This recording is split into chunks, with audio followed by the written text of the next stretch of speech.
Oke, Bismillahirrahmanirrahim. Ya, Assalamualaikum sudah kelihatan. warahmatullahi wabarakatuh. Selamat siang teman-teman semua ya, teman-teman Bapin dan Lembil ya, Lembil se-Indonesia dari Sabang sampai Merauke, timur ke barat, selatan ke utara, ya. Kayak lagu Wali gitu kan. Oke, jadi ini dapat salam nih dari Pak Jokowi. Gimana kabarnya? Ya, semoga baik-baik aja ya. Siang-siang ini sangat produktif. Yang orang-orang sekarang lagi pada rebahan, lagi pada main, tapi kalian eh, produktif untuk mencari ilmu, mencari pengalaman dan pengetahuan itu yang paling penting gitu. Karena kita hidup di dunia dari awal hingga kematian nanti emang selalu belajar dan terus belajar. Oke, jadi ini tadi mungkin udah dijelasin sih sama moderator ya. Jadi nggak usah kenalin lagi ya. Nama gue Danu Pratama dari FK UIN sekarang lagi koas di Fatmawati itu. Jadi sekarang tahun lalu jadi Sekwil di SMK Wilayah 2 dan tahun ini dia manakan menjadi VPI ya, Vice President of Internal Affairs SMK 2021-2022. Oke, sebelumnya apresiasi terlebih dahulu nih buat Bapin. Ini acara baru ya dari Bapinnya ya. Ya, Ojan ya sebagai ketua Bapin dan jajarannya semuanya apresiasi. Semoga tahun depan bisa lanjutkan lagi dan jadi lebih baik lagi dari tahun ini gitu kan. Dan sebelumnya gue mau nanya dulu nih. Ini ngomongnya gue lu aja ya biar lebih akrab gitu. Di sini dari mana aja nih kalau boleh tahu di kolom chat aja.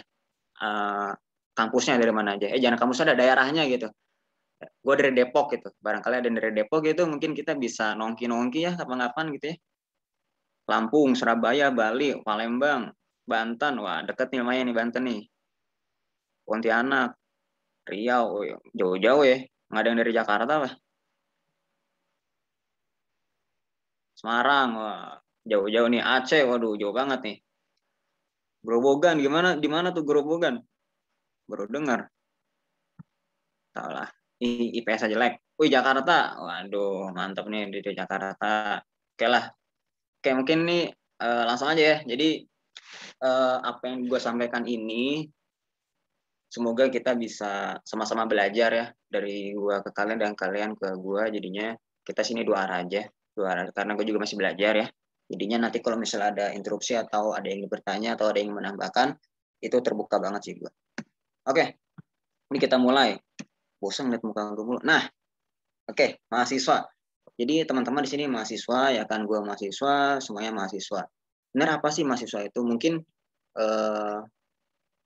ada yang berpendapat bahwasanya mahasiswa itu agent of change. Nah, itu tuh udah familiar banget ya di telinga kita. Mahasiswa adalah agent of change atau kita sebagai mahasiswa kesehatan agent of health misalnya gitu ya. Agent perubahan, penyambung lidah masyarakat ke pemerintah gitu kan.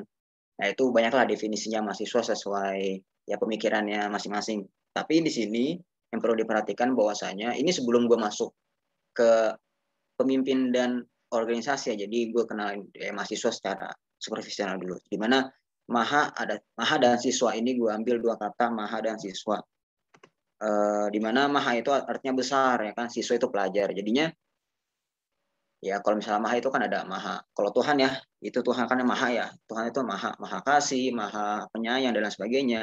Maka ini sebetulnya kita disandangkan ada maha sebelum nama siswanya itu merupakan suatu kehormatan buat kita, kehormatan buat kita sebagai mahasiswa, kita tuh besar gitu, besar dan terpandang gitu.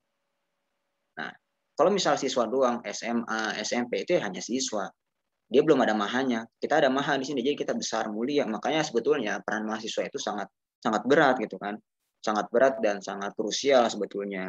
Nah itu makanya kita harus kita perhatikan sama-sama bahwasanya mahasiswa itu ya jangan sampai berubah gitu, berubah dari definisi mahasiswa yang sesungguhnya gitu kan. Ya mungkin ada yang bilang mahasiswa itu fokus belajar aja, organisasi nggak usah lah gitu kan, fokus karir maksudnya buat masa depan dan lain sebagainya. Itu mungkin nggak salah gitu kan. Tapi sebetulnya kita juga harus tahu bahwasanya bahwasanya kita tuh agent of change.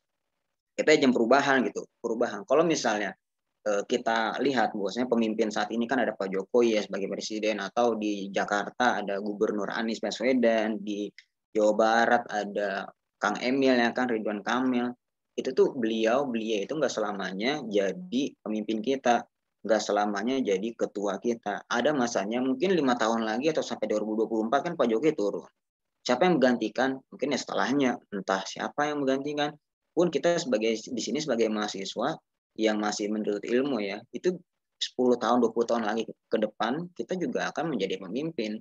Entah pemimpin diri sendiri, entah pemimpin keluarga, entah pemimpin kelompok kecil, kelompok besar, ataupun pemimpin rumah sakit, ya kan sebagai manajer, pemimpin spesialis, misalnya perkumpulan spesialis, atau pemimpin negara, atau menjadi menteri. Jadi suatu saat kita pasti akan menjadi pemimpin. Pun sekarang kita sudah menjadi pemimpin bagi diri kita sendiri. Karena ya ini menurut perkataan dari Islam ya, maksudnya perkataan Arab itu, perkataan Arab, ya kita semua adalah pemimpin bagi diri kita sendiri. Jadinya ini perlu diperhatikan bahwasanya mahasiswa dan pemimpin bagi diri sendiri itu sebetulnya memiliki satu benang gitu, satu benang dan tidak bisa dipisahkan. Makanya kita sebagai agent of change perlu kita harus menuntut ilmu sebanyak mungkin, pengetahuan, pengalaman supaya kita punya bekal hingga nanti persiapan kita 20 tahun ke depan atau 30 tahun ke depan.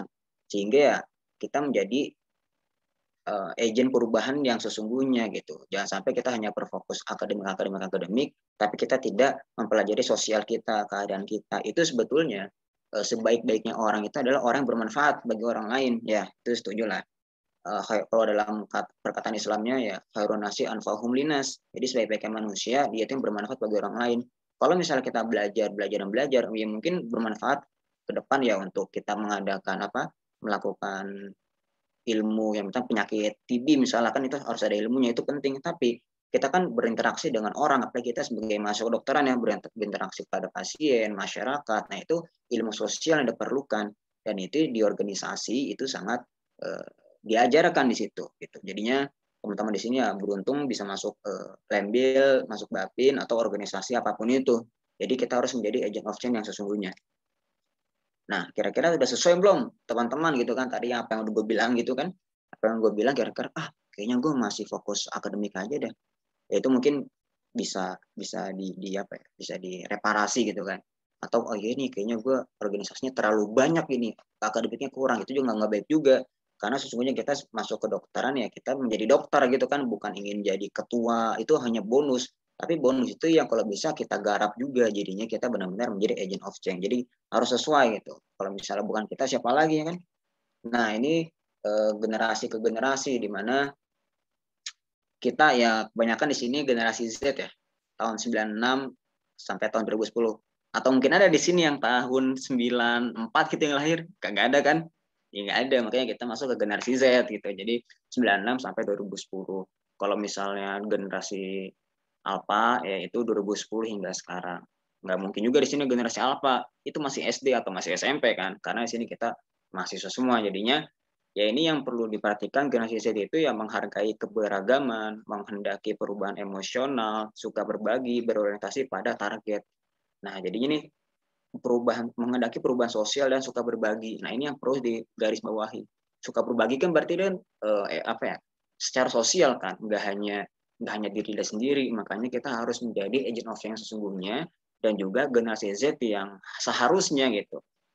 Jadi ya jangan sampai kita acuh tak acuh lah, ada orang acuh tak acuh. Nah, jadi generasi Z itu sebetulnya dia itu lebih suka, atau dia itu ya tidak bisa jauh dari yang namanya teknologi. Apalagi sekarang kan teknologi sudah berlimpah ruah ya, kan handphone bisa ngapain aja, bisa beli barang di handphone, bisa beli makanan di handphone, beli lemari di handphone dan lain sebagainya, bisa bertatap muka lewat virtual. Ini bukan handphone juga bisa, teknologi laptop, komputer. Jadinya itu harus saling berhubungan satu sama lain. Jadinya ya itu sebetulnya tindakan dari sosial gitu. Sosial sebetulnya secara definisinya itu sosial nggak hanya ketemu tatap muka secara offline itu. Sebetulnya media sosial, dunia maya itu juga sosial. Makanya kalau misalnya ini, kalau menurut gue, kalau misalnya gue ngechat, misal siapa di sini ya, gue ngechat Ida lah sebagai moderator. Ida apa Ide? Ide ya. Ide sebagai moderator. Misal gue chat nih, terus si Ida ini nggak ngebalas nih sampai seminggu, sebulan, baru tahun depan dibalasnya gitu kan. Nah itu sebetulnya kurang sosial itu kurang baik, karena kan kita hidup ada dua, dunia nyata dan dunia maya, kita nggak bisa terlepas dari hal itu, ya kan? Ya kalau bisa fast respon baik, tapi kalau ada kesibukan ya mungkin 1 jam atau 2 jam itu nggak apa-apa, bilang aja oh ya gue ada kegiatan dan sebagainya. Nah, itu sebetulnya kita bisa menggabungkan nih antara yang global, sosial, sampai connect gitu. Jadinya kita harus tetap connect dengan orang lain di dunia maya, sehingga kita bisa menerapkan kebaikan atau menjadi orang yang sosial dengan yang baik gitu kan. Jadinya ini perlu diperhatikan juga, walaupun kita terpisah jarak, tapi hati kita tetap satu kan gitu ya, bahasa Gombala gitu kan. Makanya ini perlu diperhatikan, jangan cuma pacar doang gitu, tapi kita sebagai teman, satu organisasi juga harus bisa seperti itu. Nah, sekarang kita masuk ke leadership. Nah, gue mau nanya nih, mungkin satu orang dulu deh, ada yang ingin berpendapat nggak? Pemimpin nih, ya leadership itu apa sih? Boleh di on mic, apa-apa. Satu orang deh. Izin menjawab. Sob, mangga, siapa tuh? Izin memperkenalkan diri, saya Khair Fatki Rizky dari Universitas Lampung. Ya. Izin memaparkan pendapat saya mengenai leadership.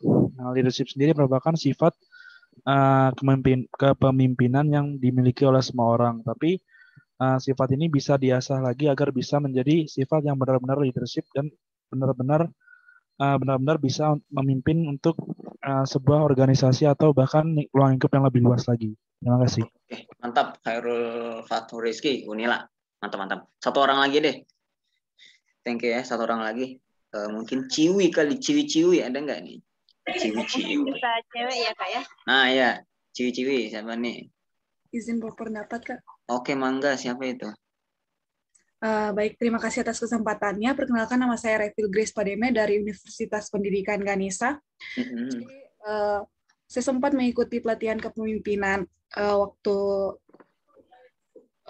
di kampus. Nah, kepemimpinan itu setahu saya yaitu di mana kemampuan seseorang dalam mempengaruhi kepribadian seseorang yang lainnya dalam mencapai tujuan bersama sesuai dengan ideologi yang dianut dalam kepemimpinan tersebut. Seperti itu, Kak. Terima kasih. Mantap. Thank you, Revel. Ini pendapatnya mantap ya. Jadi, ya gue rasa definisi pemimpin itu banyak lah ya. Ya, kalau menurut John Maxwell, pemimpin itu berpengaruh, leader, influence, ya kan, dia tuh bisa mempengaruhi orang lain. Itu sebetulnya definisi yang mudah dari pemimpin. Ya, mempengaruhi ini sebetulnya dibilang mudah ya, iya, sulit sebetulnya. Karena kan kita mempengaruhi orang itu ya ada seninya, nggak cuma tak, lo harus gini, enggak. Jadi harus ada seninya dimainkan di sana. Oke, tadi what is leadership tadi udah dijelasin lah, itu betul perkataan teman-teman kalian dua orang tadi, itu udah betul. Ya, kemudian nah ini kalau kata John Maxwell tadi gue ulang lagi, yaitu kalau leadership ya itu influence, jadi mempengaruhi orang, nggak lebih nggak kurang. Jadi sebetulnya mempengaruhi ini banyak definisinya dan banyak artinya ya. Mempengaruhi secara kata-kata satu, misalnya nih kayak motivator gitu kan, itu dia bisa menginfluence melalui kata-kata, kayak Mario Bros mah enggak ya, Mario Teguh, terus siapa lagi sih, Deddy Corbuzier misalnya gitu kan, dia kan motivator tuh kan. Terus siapa lagi tuh ya, orang-orang yang kalian kenal lah, itu melalui kata-kata satu. Atau kedua melalui tindakan.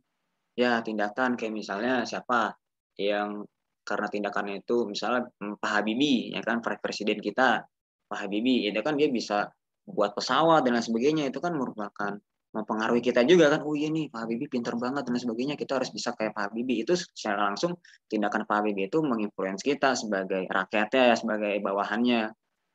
Nah, itu sebetulnya itu yang kedua. Pertama perkataan, kedua tindakan. Sebenarnya itu yang harus diperhatikan, dua poin itu, kata-kata dan tindakan. Ada lagi kalau misalnya tindakan, misalnya kalau ada tuh kan, misalnya kalau dalam Islamnya gitu ya, itu ada apa, nabi gitu kan, nabi kan itu mempengaruhi. Jadi itu sebetulnya leadership is influence, nothing more, nothing less. Jadi itu kalau kata John Maxwell. Nah, ini definisinya bahwasanya, nah gue buletin influence dan achieve, ya kan. Jadi ini harus di highlight nih. Jadi nah, menginfluence itu harus mempunyai follower kan. Follower, kalau misalnya yang terpenting itu sebagai pemimpin harus mempunyai follower. Instagram aja ada follower gitu kan, kayak influence Instagram gitu ya kan, selebgram kan harus ada followersnya gitu kan, yang ada 1 juta 2 juta.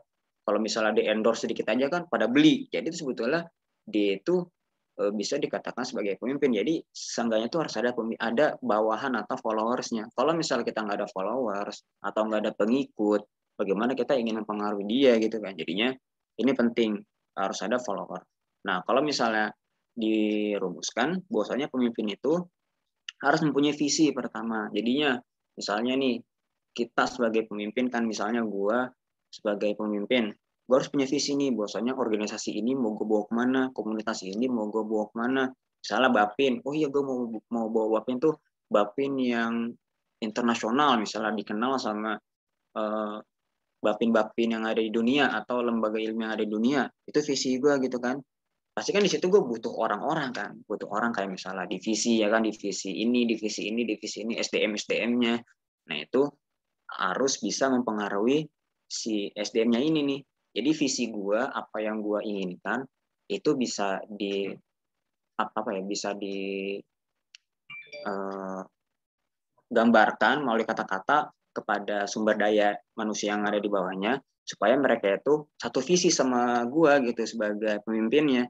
Nah, pun ya harus mempunyai bawahan. Jadinya itu rumus dari pemimpin. Leadership mempunyai visi, mempunyai follower, dan juga menginfluence. Jadi itu rumus dari leadership. Ini harus diperhatikan bahwasanya kalau misalnya punya follower dan menginfluence tapi tidak punya visi, ya ibarat kata mah kayak perahu aja, perahu yang terombang-ambing kemana kan. Ombaknya mau ke kiri dia ke kiri, ombak yang mau ke kanan ke kanan, kagak ada ombak, nggak ada angin dia diem, itu nggak bisa.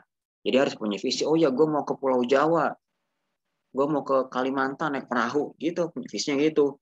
Harus ada pengikutnya, dan harus bisa menginfluence, dan sebagainya. Itu rumus dari leadership. Nah ini nih, tadi kulukum ro'in, ya kan, setiap kalian adalah pemimpin, dan pemimpin akan diminta pertanggungjawabannya. Makanya gue ini ya secara pribadi pemimpin nih, pemimpin bagi tubuh gue. Ide misalnya moderator itu sebagai pemimpin bagi tubuhnya sendiri.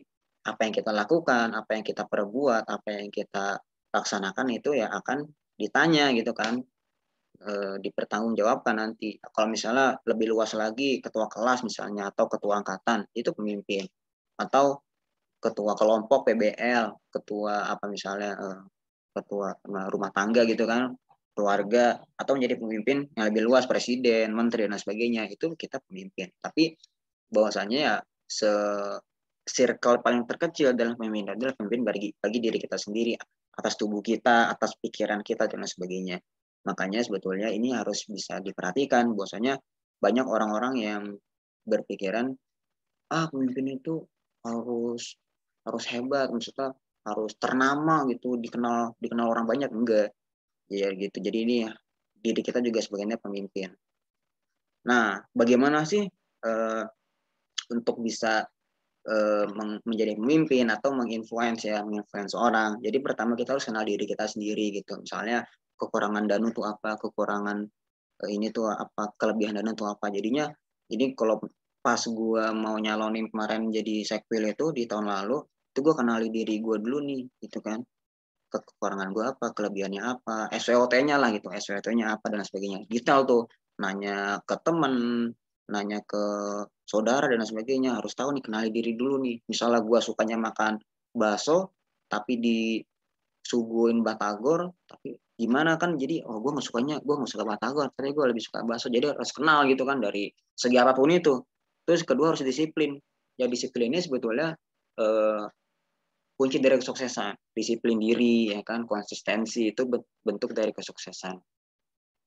Ya banyaklah cerita-cerita orang sukses, bahwasanya kunci sukses itu, banyak yang bilang kunci sukses itu adalah disiplin. Nah ini sebetulnya disiplin sangat penting dan sangat perlu bagi kita sebagai mahasiswa ataupun organisatoris, itu perlu banget. Bangun kepercayaan, nah ini penting banget nih. Sebagai pemimpin kita kan bangun kepercayaan kepada anggota kita. Jangan sampai kita, lu gimana sih kerjanya, besok-besok nggak dikasih tugas lagi atau nggak dikasih ilmu lagi itu. Jadi kan anggota kita tuh yang digituin pasti, pemimpinku kok gini kok. Jadi nggak ada kepercayaan, nggak ada trust, jadinya ya itu nggak bakal bisa menjadi pemimpin yang baik gitu. Maksudnya tidak bisa menginfluence lebih dalam lagi. Terus keempat, komunikasi. Komunikasi ini penting gitu kan. Ya adalah kalau misalnya dalam hubungan gitu ya, pasti kan kalau misalnya tanya-tanya nih, gue sering lihat tuh di IG atau di TikTok gitu ya, kalian mau dapet pacar kayak gimana sih? Yang penting nyambung satu frekuensi gitu kan. Kalau misalnya yang jomblo, ya berarti nggak valid ini ya perkataannya. Yang ini udah pacaran aja nih. Yang udah pacaran pasti dia tuh nyarinya satu frekuensi. Kalau diajak ngobrol nyambung, bisa ngasih solusi, ngasih saran, mendengarkan yang baik, dan lain sebagainya. Itu sebetulnya bentuk yang sangat penting gitu sebagai pemimpin ataupun ya organisatoris. Komunikasi yang baik ya gimana caranya? Ya di organisasi itu diajarkan.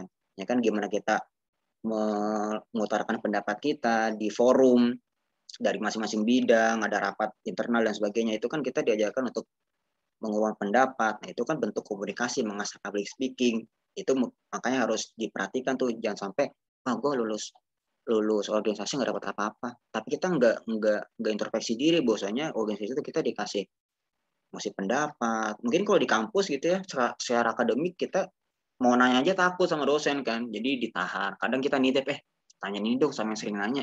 Itu kan kita nggak ngelatih public speaking, jadinya itu perlu diperhatikan komunikasi. Terus bangun pengetahuan, rajin membaca. Nah ini perlu banget gitu. Ya pengetahuan, skill, dan apapun itu yang ada di organisasi itu sangat penting. Ya misalnya nih apa ya, bentar. Ini handphone nih, kelihatan kan handphone nih. Handphone ini kan kalau dari teman-teman bentuknya apa? Bentuknya ini ya, bentuknya persegi panjang kan? Mana sih? Ini bentuknya persegi panjang, ya kan? Persegi panjang, jadi kayak meja lah. Tapi kalau dari gua dari samping itu bentuknya begini. Mana sih? Begini, tipis. Karena ada perbedaan pendapat tuh, ya kan? Kalau misalnya kita sering baca literasi, baca majalah, baca apapun itu. Jadi kita punya perspektif yang lebih luas. Oh, ternyata kalau dari situ bentuknya meja, maksudnya porsi panjang. Tapi kalau dari gue bentuknya tipis gini. Jadi ya nggak usah memperdebatkan hal itu. Jadi, oh ya karena kita sering baca, sering diskusi, sering ngobrol sama teman, membuka pengetahuan, membuka insight, dan sebagainya, kita bisa melihat dari perspektif yang lebih luas lagi. Jadi kita bisa mengambil intinya gitu. Oh, ternyata bisa tuh di sini, jadi bisa kita luruskan. Makanya itu penting banget dalam organisasi. Mengenali diri, disiplin, bangun kepercayaan ke sesama teman, sesama divisi, dan sebagainya. Komunikasi penting, dan sering-sering baca literasi ya. Karena dengan membaca itu kita memperkaya wawasan jadinya. Diskusi itu penting. Nah, sehingga bisa dikatakan bahwasanya organisasi dan pemimpin itu ya saling berhubungan, jadi nggak bisa dipisahkan. Nah, ini yang perlu diperhatikan juga bahwasanya tadi banyak orang yang mengikuti organisasi hanya ikut-ikutan atau hanya mencari keeksistensinya semata. Banyak banget kan di sini yang mungkin ada teman-teman ikut lembel ini ikut-ikutan nggak? Atau wah niat nih gue nih mau ikut lembel. Nah, coba bisa di kolom diketik di kolom chat. Oh ada yang bilang ikut-ikutan nggak apa-apa. Santai aja. Ada nggak? Coba gue mau lihat. Ada yang niat atau ikut-ikutan gitu. Kalau niat. Kalau ikut-ikutan, ketika ikut-ikutan. Ilham dari Tuhan. Wih, petunjuk dari Tuhan. Mantap nih. Dapat ilham dari mimpi gitu ya. Petunjuk dari Tuhan. Ada yang ikut-ikutan nggak di sini? Nggak ada ya? Jangan sampai lah kita ikut-ikutan gitu kan. Karena ikut-ikutan itu nggak baik. FOMO ya kalau bahasa apanya tuh. Bahasa sahamnya ya, bahasa investasinya FOMO. Itu nggak boleh, FOMO. Nah, itu tuh nggak boleh. Jadinya nanti kita gampang diatur, gampang di bodoh-bodohi lah kasarnya gitu. Jadinya ada mungkin yang ikut organisasi karena ikut-ikutan, karena ikut sahabatnya. Sahabat gue ikut BEM, gue juga ikut BEM. Akhirnya apa? Akhirnya dia itu masuk BEM gak dapat apa-apa. Karena dia mau gengsi aja, oh gue anak BEM nih, keren cuy. Ini PDH gue nih, ini lambang BEM-nya. Atau dia ikut tim bantuan medis. Di kampus misalnya, gue anak TBM nih, keren gue bantu-bantu orang. Itu ya Kalau misalnya dia hanya ikut temennya dan dia nggak ada niatan di situ, ya itu nanti dia akan nggak dapat apa-apa ke depannya. Dan itu tadi tuh gue nggak dapat apa-apa nih setelah masuk organisasi ini, ya karena itu mungkin kebanyakan dia itu ya ikut-ikutan aja, hanya mencari eksistensi semata. Gue nih jago gitu kan, gue nih ikut dema, tapi dia nggak tahu esensi organisasi itu kayak gimana, ya kan, esensinya itu apa. Jadinya ini perlu diperhatikan gitu kan. Nah, dan kunci pentingnya bahwasanya harus paham dulu nih esensi berorganisasi itu apa gitu. Jadi organisasi mampu menjadi ruang kebaikan dan wadah belajar yang tidak hanya bertujuan untuk mencapai tujuan bersama, tapi lebih-lebih dapat menjadi lingkungan baru dalam hal menyebar benih kebaikan dan kebermanfaatan untuk banyak orang. Tadi yang kayak gue bilang bahwasanya sebaik-baiknya manusia itu adalah hal yang bermanfaat bagi orang lain. Di BEM atau di organisasi kita bisa mengadakan sirkumsisi, bisa mengadakan ngasih-ngasih makanan ya ke masyarakat dan sebagainya, itu kan merupakan hal kebaikan. Juga sebetulnya dalam organisasi yang terpenting juga networking. Networking ini sebetulnya sangat penting. Bahwasanya kita hidup kan sebagai makhluk sosial, membutuhkan orang lain. Dari kita kecil sampai kita mati. Dari kita lahir itu dibantu suster, dibantu dokter. Kita SD dibantu oleh guru. SMP ada kuliah pun sama, dibantu sama dosen dan sebagainya. Bahkan sampai kita mati pun dibantu orang untuk menguburkan kita. Jadinya kita nggak boleh lah berpikiran gue paling bisa, gue paling jago dibandingkan orang lain. Itu nggak boleh berpikiran seperti itu, karena kita saling membutuhkan satu sama lain. Mau dia yang kaya, mau dia yang kurang kaya, mau dia yang pintar, mau yang kurang pintar, mau yang jago ataupun kurang jago, sebetulnya kita saling melengkapi. Makanya esensi dalam organisasi itu ya kita mendapatkan hal yang pengalaman baru. Dan gue mempunyai prinsip bahwasanya mahasiswa itu yang ini yang gue lakukan sampai sekarang, dari gue maba sampai saat ini. Ini gue dapat pikiran ini karena gue sering diskusi, sering baca-baca baca buku dan lain sebagainya. Jadi ini yang gue pikiran, kata-kata gue itu begini: mahasiswa adalah ajang pengalaman. Lulus mahasiswa ajang pengamalan. Gue ulang lagi ya, mahasiswa adalah ajang pengalaman. Lulus mahasiswa ajang pengamalan. Jadi udah paham ya maksudnya maknanya. Jadi kita sebagai mahasiswa nih masih preklinik ya, masih maba tahun kedua, tahun ketiga, itu kita banyak-banyakin tuh pengalaman. Banyak-banyakin pengalaman. Bahkan pas gue sekarang kelas aja, gue rindu banget buat organisasi, turun ke jalan, maksudnya ke masyarakat, ngadain sirkumsisi, ngadain baksos dan sebagainya. Itu gue ini banget, gue rindu. Atau ya rindu banget gue gitu. Jadinya itu teman-teman harus memperbanyak pengalaman pas masih mahasiswa. Banyakin pengalaman sehingga ketika nanti kalian lulus mahasiswa, kalian mengamalkan pengalaman kalian. Kalian udah dapat misalnya baksos buat panitia, rancangan itu apa aja dari A sampai Z. Suatu saat nanti ketika kalian menjadi dokter, pasti kalian bisa juga menjadi, coba nih ditunjuk misalnya, coba Danu, lu jadi ketua ini, ngurusin bansos tadi ini lagi, jangan baksos ya, baksos ke masyarakat ini. Kalau misalnya gue nggak ada ilmunya ketika masih mahasiswa dalam organisasi, gue gimana bisa memanage hal itu? Jadi banyakin aja pengalaman, ikut latihan kepemimpinan, ikut webinar dan sebagainya. Itu sebetulnya bentuk pengalaman kita untuk bisa kita amalkan di kemudian hari.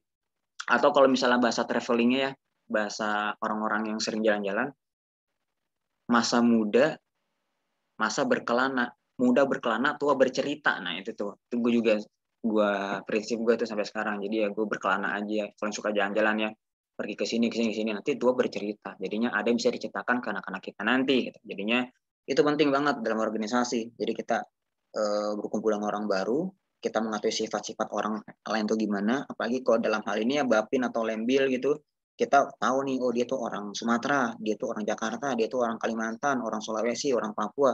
Kita bisa tahu bahwasanya sifat orang tuh pasti beda-beda kan, per pulaunya, per regionnya beda-beda. Jadi ketika kita nanti kerja nanti di dunia dokter, kita nggak bisa memilih, gue mau kerja sama orang Jakarta aja, nggak bisa.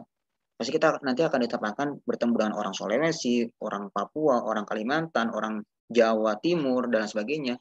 Karena kita sudah ada pengalaman ketika mahasiswa mengenal orang banyak, kita tahu sifat mereka gimana, sehingga kita tahu treatmentnya seperti apa, cara pendekatan ke dia itu seperti apa. Itu sangat penting banget dalam organisasi. Makanya Ya kalian beruntung masuk organisasi, ya jangan mengeluh, jangan nyesal, tapi banyak hikmah yang ada di dalamnya. Nah, ini perbedaan, ini gue ambil dari buku Renal Kasali. Beliau nulis, lupa nama bukunya apa, ini tadi gue foto sih. Itu perbedaan antara pemimpi, peragu, dan pemimpin. Dimana kalau pemimpi, dia tuh punya visi. Roadmap-nya nggak ada, eksekusinya nggak ada. Itu pemimpi. Jadi ya gue mau, misalnya gini ya, gue mau punya pacar, ini misalnya mau punya pacar yang cakep misalnya. Tapi dia nggak ada eksekusi sama roadmapnya, dia mimpi doang kan. Oh iya, gue cuma bisa ngayal doang. Nah itu pemimpi. Kalau misalnya peragu, dia punya visi nih, roadmapnya ada tapi nggak ada eksekusi. Misalnya, oh iya nih gue mau punya pacar cakep nih. Roadmapnya apa? Roadmapnya, oh ya nanti gue cari di Instagram, misalnya scroll gitu ya. Nyari di Instagram, terus nanti gue chat, DM, halo kak, dan halo kak, pesan ininya dong. Enggak, itu mah lu ke Shopee kan jadinya. Halo kak, dan lain sebagainya. Nanti kalau udah dekat arah jalan dan lain sebagainya, itu kan roadmapnya tuh, tapi nggak eksekusi, itu ragu. Aduh, itu disebut peragu. Tapi kalau misalnya pemimpin, itu ide dia ada, visi dia ada, oh ya gue mau majuin organisasi ini ke arah ini, misalnya visinya. Roadmapnya ada nih, misalnya tahun ini kita ngelakuin ini, bulan ini ngelakuin ini, eksekusi itu yang paling penting. Makanya pembeda antara pemimpin dan pemimpin itulah di eksekusinya.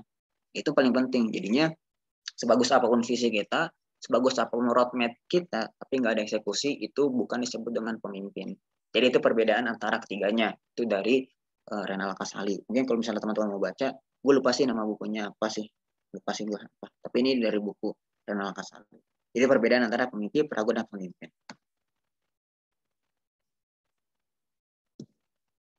Yang tadi. Nah, sehingga bisa dikatakan bahwasanya pemimpin itu penting apa enggak?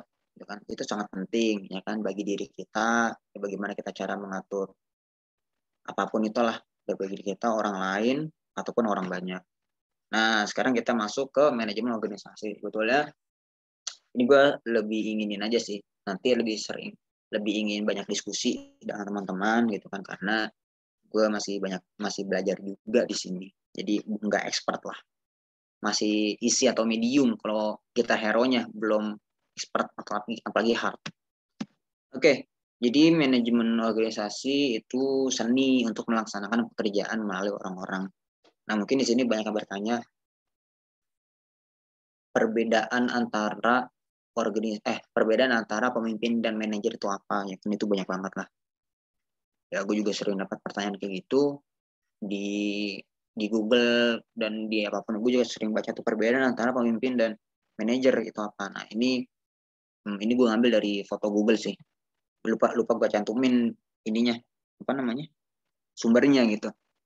Jadi ini perbedaannya, bahwasanya perbedaan pemimpin dan manajer itu definisinya dulu ya. Definisi pemimpin itu dalam mempengaruhi seseorang yang mempengaruhi, memotivasi, dan membuat orang lain untuk berkontribusi dalam tujuan bersama. Kalau manajer, dia itu mengarahkan dan mengatur sistem. Nah, itu manajer. Jadi kan kalau pemimpin itu dia tuh yang bisa memotivasi kayak Mario Teguh. Nah, kalau manajer dia ya udah apa yang dikerjakan itu sejalan dengan sistem yang udah dibuat gitu. Itu manajer. Kepribadiannya pemimpin itu ya dia tuh berani ngambil risiko ya kan. Dia punya ide, punya visi, punya karisma dan lain sebagainya. Kalau manajer dia tuh terstruktur, fokus sama tujuan. Kalau misalnya tujuannya ke Depok, ya dia mau nggak mau dia ke Depok gitu, mau gimana caranya ke Depok gitu. Itu kalau misalnya manajer. Jadi fokus sama tujuannya dan terstruktur. Ya tadi gue bilang sih, jadi dia mengatur sistemnya. Orientasinya ya dia manusia, SDM. Kalau misalnya manajer itu target dan deadline gitu kan. Target dan tugas. Fokusnya ya dia memimpin manusia, dalam arti ya dia motivasi SDM di bawahnya. Kalau manajer itu mengatur pekerjaan. Pendekatannya itu ya dia melihat masalah, mencari solusi. Ya, intinya kreatif lah pemimpin. Jadi kita memutar otak. Jadi itu sebenarnya seni dalam organisasi, seni dalam pemimpin. Jadi otak kita dimainkan.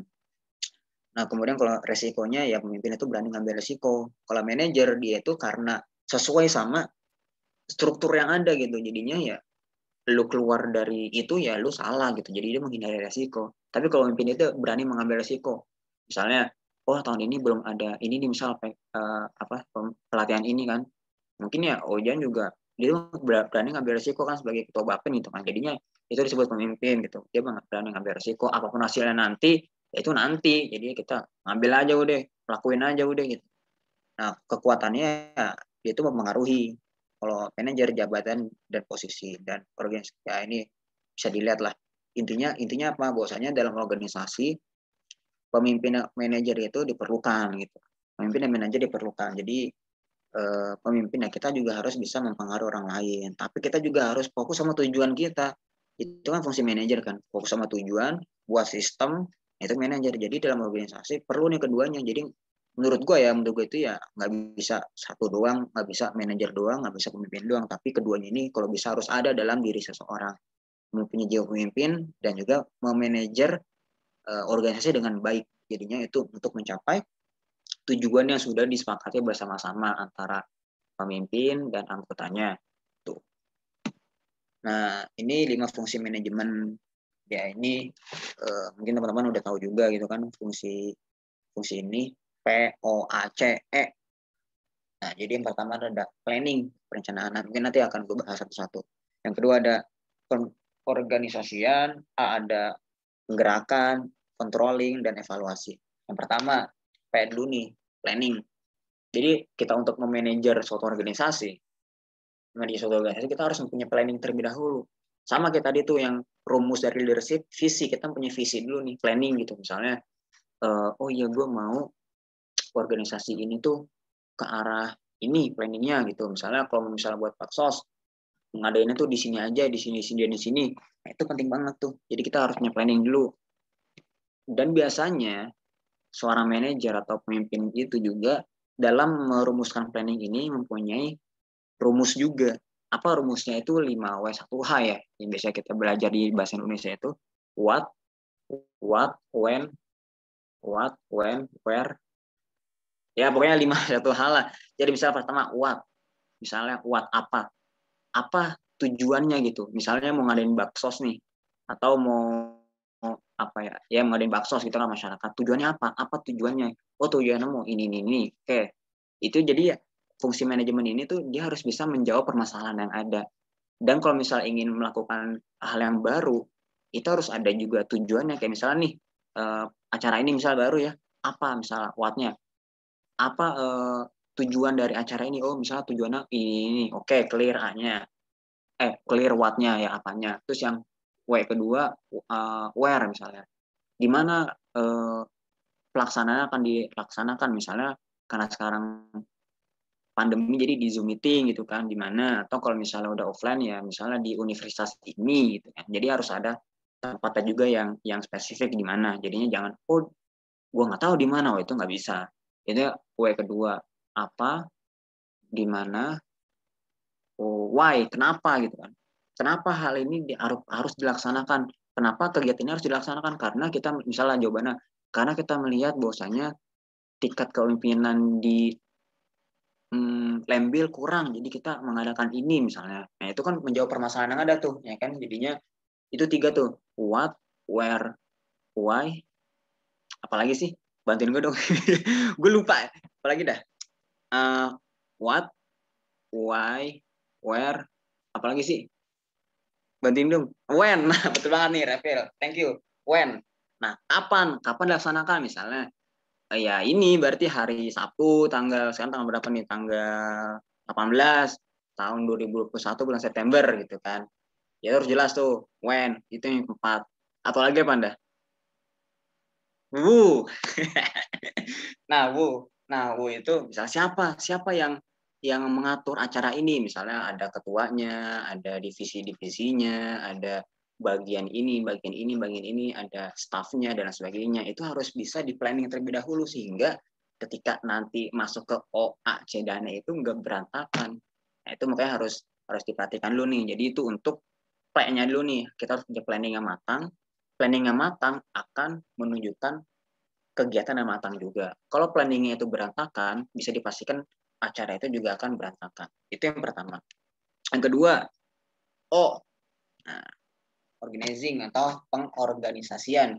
Jadinya kita beli planning tuh, planningnya mau ini, kita organisasi gitu kan. Misalnya sesuai tugas masing-masing, misalnya divisi acara, yaudah nih divisi acara tupoksinya ini, dokumentasi ini. Pas hari H, misalnya hari H baksos, organisasi tuh sebagai ketua, misalnya ketua divisinya atau ketua umumnya gitu ya organisasi, kita lihat nih, oke jalannya bagus, kurangnya misalnya oh iya teguh misalnya ini kurangnya di sini kita organisasi nih supaya jalannya itu baik dan lurus. Itu makanya pentingnya manajer dan pemimpin, jadi kita bisa menginfluence sehingga dia kerjanya itu baik, dan juga kita manajer bahwasanya tujuan kita harus tercapai gitu. Jadi itu sangat penting organisasi. Ketiga, penggerakan rating, di mana ini kan merupakan bentuk motivasi ya. Kalau misalnya dia punya motivasi, pasti dia akan bergerak, ya kan? Makanya di sini untuk A ini itu nanti ada teori namanya teori Abraham Maslow. Ya, teori Maslow nanti akan membahas sih kayaknya di slide selanjutnya itu. Jadi kita harus bisa menggerakkan seseorang supaya dia itu menjalankan tupoksinya. Misalnya tadi divisi acara lakuin A B C D. Udah direncanain, udah di organisasi. Terus dia harus ada penggerakan dia. Kalau misalnya dia nggak gerak ya acaranya juga pasti akan nggak gerak gitu. Jadinya ini perlu banget A-nya. Dan untuk bagaimana cara kita bisa menggerakkan orang atau bisa mempengaruhi orang nanti ada di slide selanjutnya. Terus yang keempat ada C, controlling. Kita kontrol ya kan, kita kontrol jalan acara itu seperti apa, dan itu evaluasi. Jadi setelah semuanya dilaksanakan POAC, misalnya acara selesai kita evaluasi, oh misalnya divisi ini kurangnya ini, atau dalam organisasi tiap bulan ada evaluasi, misalnya divisi kader misalnya kurang evaluasinya apa, kurang di sini nih. Jadi bulan kedepannya itu ada evaluasi, jadi ada ada trigger, ada bentuk yang bisa memacu supaya tidak terulang lagi kejadian yang sebelumnya. Jadi ini sangat penting dalam fungsi manajemen atau dalam hal ya kita bisa memajukan organisasi sehingga tujuan kita tercapai. Jadi ini fungsinya sangat penting, POAC. Ya ini udah nggak asing lah oleh di telinga teman-teman semua. Kemudian, nah ini unsurnya apa? Jadi kan tadi kita udah jelasin nih fungsinya POAC. Nah kemudian unsurnya apa gitu. Nah jadi yang pertama itu ada 6. Ini udah nggak asing juga sih. Ada man, material, machine, money, method, dan market. Man, manusia sumber dayanya. Nah, ini 6 ini harus bisa dikelola dengan baik. Manusia, SDM ya kan, ada anggota-anggota, staff-staff. Itu juga kita harus manajemen, bahwasanya kebutuhan mereka tuh apa yang mereka inginkan, apa yang ingin mereka capai, apa yang ingin mereka tuju ketika masuk organisasi dan sebagainya, itu harus kita penuhi tuh, ya kan. Kita tanyalah di awal periode, lu misal masuk Bapin atau masuk organisasi ini maunya apa, kita list dan sebisa mungkin kita bisa suguhkan kepada mereka sehingga mereka itu merasa oh iya nih organisasi ini peduli sama gue gitu kan. Makanya itu sebetulnya kita sebagai pemimpin itu kan pemimpin itu pelayan ya kan, pelayan bagi orang. Makanya ya kita juga sebetulnya pelayan bagi orang gitu. Karena dalam hal itu bisa kita ambil hikmah bahwasanya kita peduli sama orang, kita bersimpati sama orang, empati sama orang, pun suatu saat nanti roda pasti akan berputar. Roda akan berputar, bisa jadi orang ini, staf kita menjadi pemimpin kita, anggotanya kita akan dibantu juga. Kemudian yang kedua, material. Nah ini penting, barang. Kalau misalnya di BEM gitu ya, atau di organisasi, di kampus misalnya, ada apa barangnya, misalnya ruang BEM dan sebagainya, ada enggak, atau barang-barang yang lain, seperti ilmu juga ini termasuk nih material, ada upgrading dan sebagainya, itu kan merupakan barang untuk menunjang SDM-nya juga. 3, mesin apa misalnya ya, kalau misalnya ya apa ya, misalnya dalam perusahaan gitu ya, dalam perusahaan kayak mesin ini itu penting juga, harus bisa di limit lagi. Oke, bentar lagi harus bisa diperhatikan. Money, jadi misalnya kita melakukan kegiatan ini harus ada nih money atau uang yang rasional.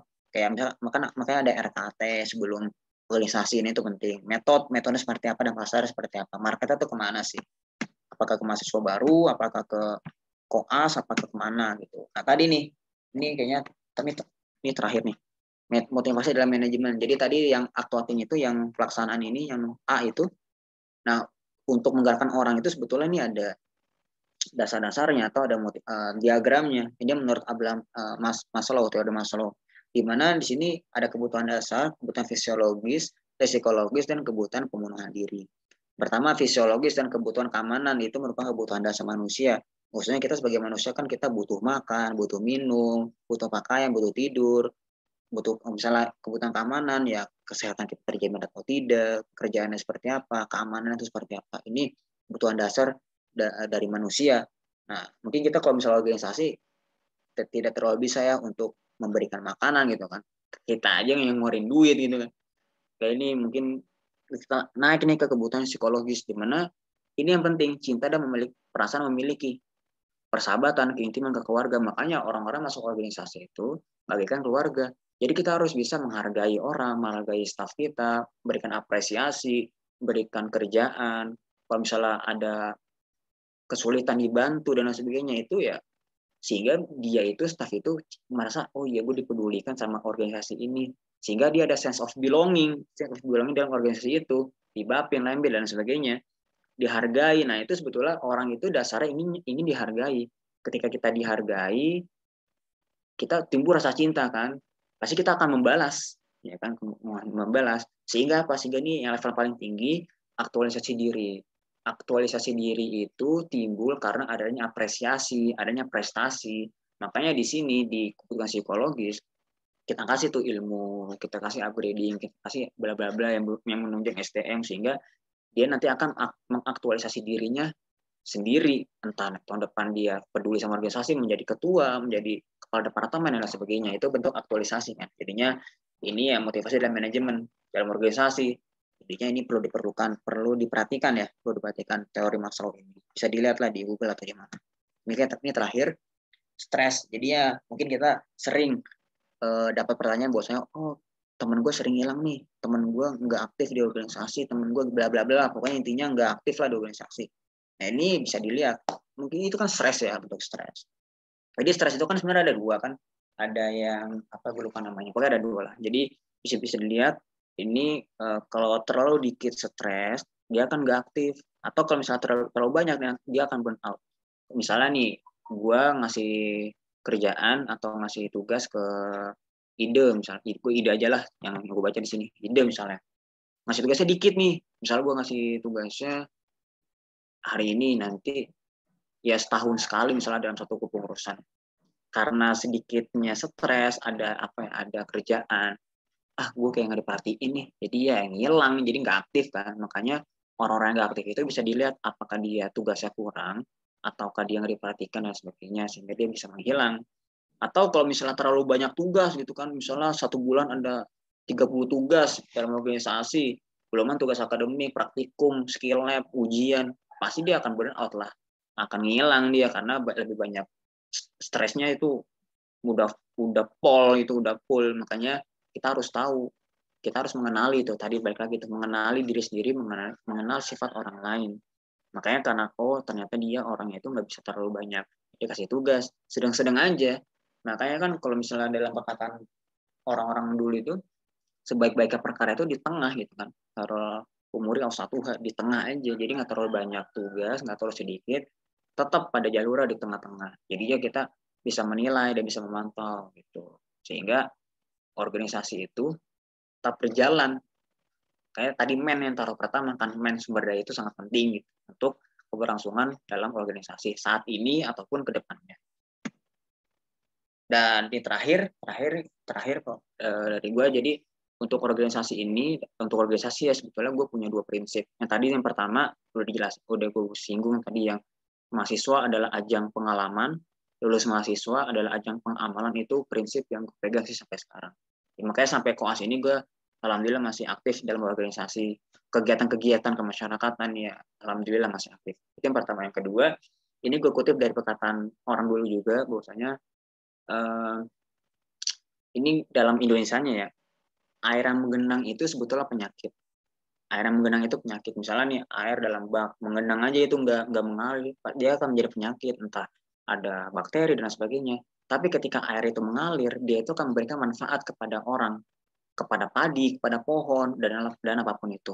Nah, artinya apa? Artinya bahwasanya ketika kita hanya diam di perkuliahan, kita nggak aktif sana sini, kita hanya belajar, mementingkan ego sendiri, tidak mementingkan orang lain, tidak peduli sama sekitar, tidak bersosial pada masyarakat, itu kita sebagai air yang mengenang.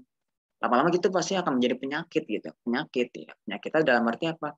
Ya ketika ada hal ke masyarakatnya dia nggak peduli karena udah biasa peduli sama diri sendiri. Tapi ketika air itu dialirkan, kita udah biasa organisasi, udah biasa memimpin orang, biasa aktif ke masyarakat, kita berinteraksi dengan masyarakat, kita mengenali sifat-sifat orang seperti apa, itu menjadi manfaat bagi kita.